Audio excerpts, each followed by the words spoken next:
ایک خبر کے مطابق ایران میں 50,000 سے زائد مساجد کو بند کرنا پڑ گیا۔ اس کی وجوہات کیا ہیں؟ اور یونان کے ساحل پہ ایک اور کشتی کو حادثہ جس میں 300 سے زائد پاکستانیوں کی ہلاکت۔ آج ہم اس پہ بات کریں گے۔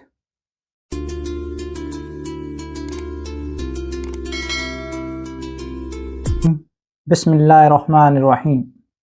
الصلاۃ والسلام علی اشرف الانبیاء والمرسلین نبینا محمد وعلی آلہ وصحبہ اجمعین۔ سب سے پہلے میں ان نئے آنے والے تمام دوستوں سے گزارش کروں گا کہ اگر انہیں ہماری ویڈیو انفارمیٹیو لگے، اچھی لگے تو چینل کو سبسکرائب کر لیجئے اور دوستوں کے ساتھ اسے شیئر کر دیجئے۔ حال ہی میں ایران کی وزارت مذہبی امور کی طرف سے ایک خبر شائع کی گئی کہ اسے 50,000 سے زائد مساجد کو بند کرنا پڑا۔ اس خبر کو وائس آف امریکہ نے بھی نشر کیا۔ اس کے وجوہات کیا ہیں اور ایسا کیوں کرنا پڑا، یہ بات سوچنے کی ہے اور غور طلب ہے۔ چونکہ ایران میں جو مساجد ہیں وہ محکمہ مذہبی امور کنٹرول کرتا ہے اور اس کے انڈر آتی ہیں، تو جن مساجد میں نمازی نہیں تھے انہوں نے ان مساجد کو بند کر دیا گیا۔ یہ صرف ایران تک محدود نہیں، ایک اور رپورٹ میں یہ بات سامنے آئی ہے کہ مشرق وسطیٰ میں بھی کئی ایسے ممالک ہیں جہاں پہ کچھ اسی طرح کے حالات کا سامنا ہے۔ ان میں لبنان ہے، اس میں سیریا ہے، مصر ہے، عراق ہے، شام ہے، لیبیا ہے۔ تو یہ وہ تمام ممالک ہیں جن میں ایک رپورٹ کے مطابق لوگ مسجدوں کی طرف رخ بہت کم کر رہے ہیں، اور خاص کر آج کی نوجوان نسل۔ اگر آپ تجزیہ کریں تو یہ وہ ممالک ہیں جن میں پچھلے کچھ عرصے سے سٹیبلٹی نہیں ہے۔ وہاں کے حالات اس قدر خراب رہے ہیں کہ لوگ شاید مایوس ہو چکے ہیں، اور وہ سفید پوش طبقہ جو ایک اچھی زندگی گزار رہا تھا وہ خط غربت سے نیچے چلا گیا ہے۔ جیسے وہ کہتے ہیں نا کہ غربت آپ کے ایمان کو کھا جاتی ہے، شاید ایسی ہی صورتحال کا سامنا ہے ان ملکوں میں۔ ان ملکوں کے حالات پچھلے 15-20 سالوں سے اس قدر انسٹیبل ہیں، اس کا اندازہ آپ اس بات سے لگا سکتے ہیں کہ لبنان کے اندر 6ٹھی بار صدر کو منتخب کرنے کے لیے ووٹنگ ہوئی مگر وہ صدر کو منتخب نہ کر سکے۔ ایسے پیچیدہ قانونی مسائل میں الجھا ہوا یہ ملک 6ٹھی بار بھی اپنا صدر منتخب نہ کر سکا، اور وہ ایک عرصے سے ایک ایسی حکومت کے تحت چل رہا ہے جس کو عوام کی حمایت حاصل نہیں ہے۔ ایسا ہی کچھ عراق میں بھی رہا کہ 2003 کے بعد اس قدر انسٹیبلٹی ہوئی کہ لوگ شاید اپنے مستقبل سے مایوس ہوتے جا رہے ہیں۔ شام میں پچھلے کچھ عرصے سے جو خانہ جنگی رہی اس نے بھی ایسے ہی حالات پیدا کیے۔ لیبیا 2 حصوں میں تقسیم ہو چکا ہے۔ مصر میں بھی حالات اس طرح کے نہیں ہیں جو کچھ عرصہ پہلے تھے۔ ایران کے اندر حال ہی میں پرتشدد مظاہرے ہوئے، اور ان مظاہروں سے جس طریقے سے نمٹا گیا اس کا بھی اندازہ آپ کر سکتے ہیں کہ نوجوان جو آج ایک گلوبل دنیا میں رہتا ہے وہ کس قدر مایوس ہوا ہوگا۔ یہ ان ریاستوں، ان حکومتوں کی ذمہ داری ہے کہ جن کا سرکاری مذہب اسلام ہے، کہ وہ ایسے حالات پیدا کریں اور ایسا انوائرمنٹ پیدا کریں جہاں لوگ آسانی سے اپنے مذہب کو پریکٹس کر سکیں۔ بے شک مذہب کسی بھی انسان کا کسی بھی فرد کا ایک ذاتی مسئلہ ہوتا ہے، مگر چونکہ یہ اسلامی حکومتیں ہیں اور یہاں حاکمیت صرف اللہ تعالیٰ کی ہے، تو ان لوگوں کو، ان حکومتوں کو ایسے وسائل، ایسے ذرائع اور ایسے حالات پیدا کرنے پڑیں گے کہ جن کی وجہ سے وہاں کی عوام آسانی سے اور بلا کسی خوف و خطر اپنے مذہب کی پریکٹس کر سکیں، اپنے مذہب پہ عمل پیرا ہو سکے۔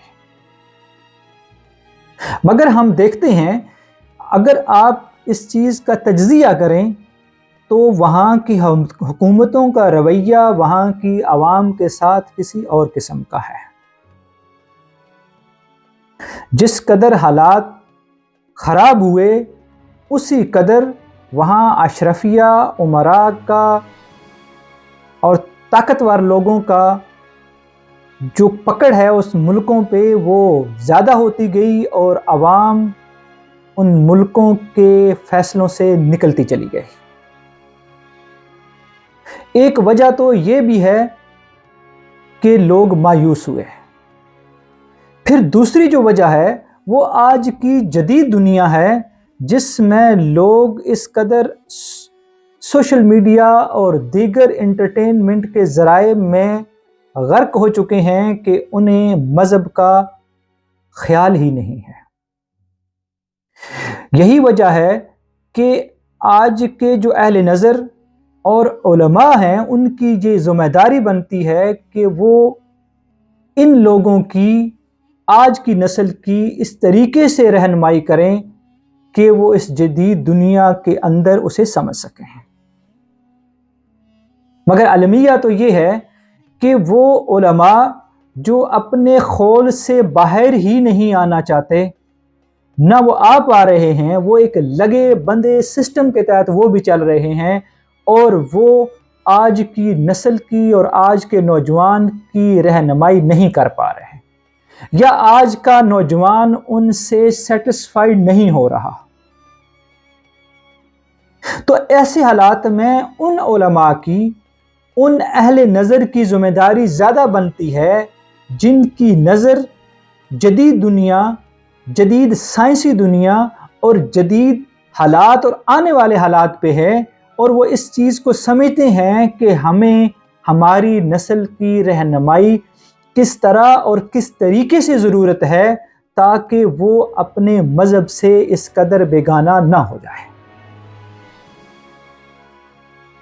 اگر ہم نے اپنی یہ ذمہ داری نہ نبھائی تو شاید یہ ہر ملک کا المیہ بن جائے گا کہ وہاں کی مساجد کو بند کرنا پڑ جائے گا۔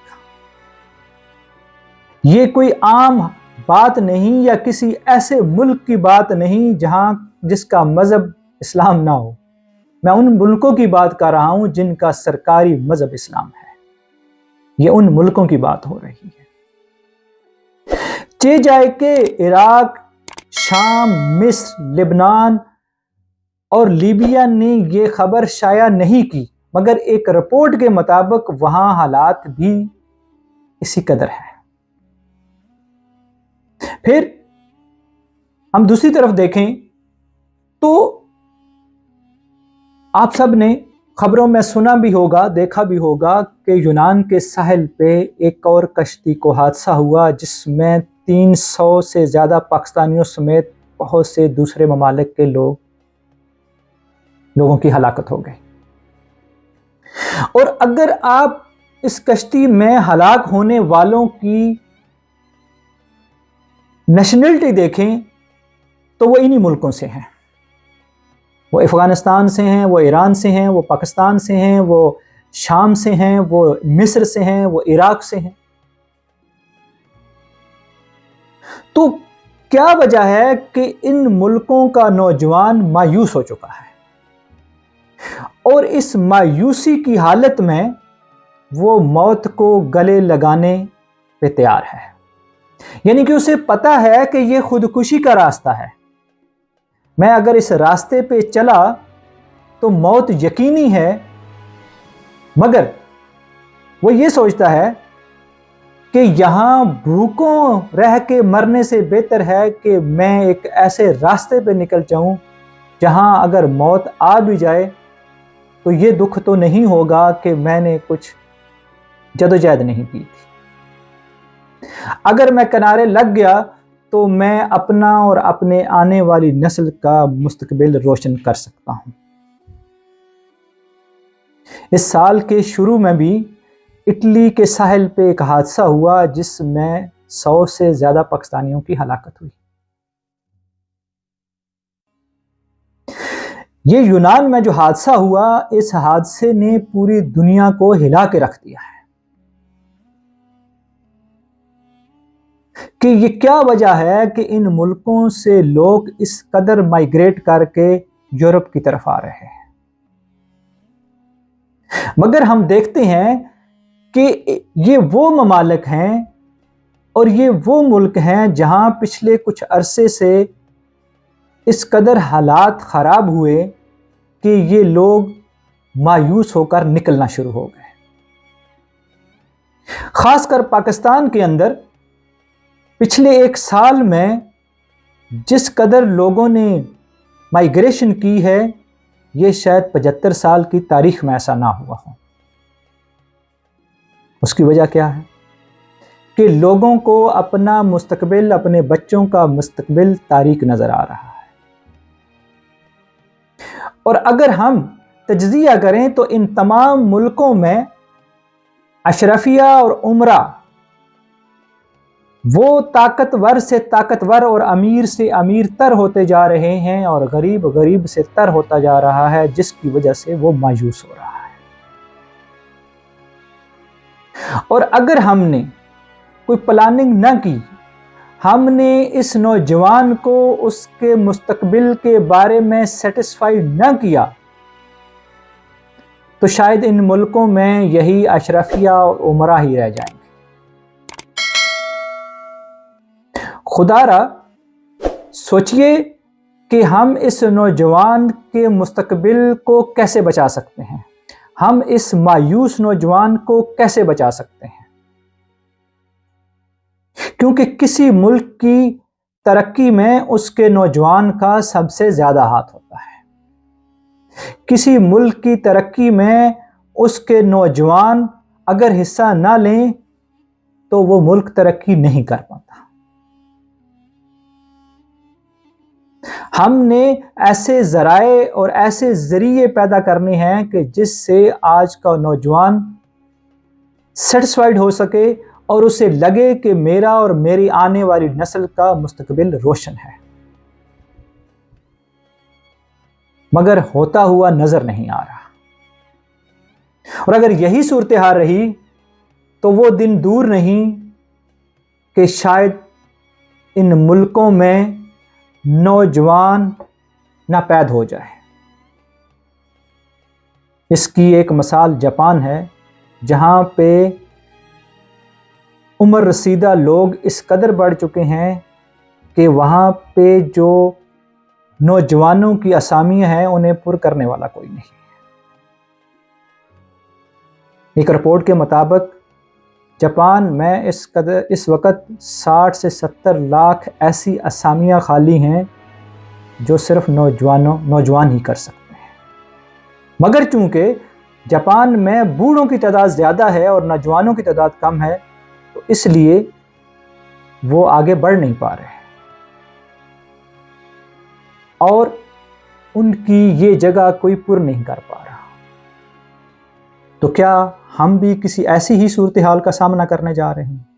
اور اگر ہم نے یہ نہ سوچا کہ ہم اس چیز کو کیسے روک سکتے ہیں اور ہم ان نوجوانوں کو ان کے مستقبل کے بارے میں کیسے یقین دلا سکتے ہیں، تو وہ دن دور نہیں کہ ہمیں بھی ایسی ہی کسی صورتحال کا سامنا کرنا پڑے۔ اللہ تعالیٰ میرا اور آپ سب کا حامی ناصر ہو۔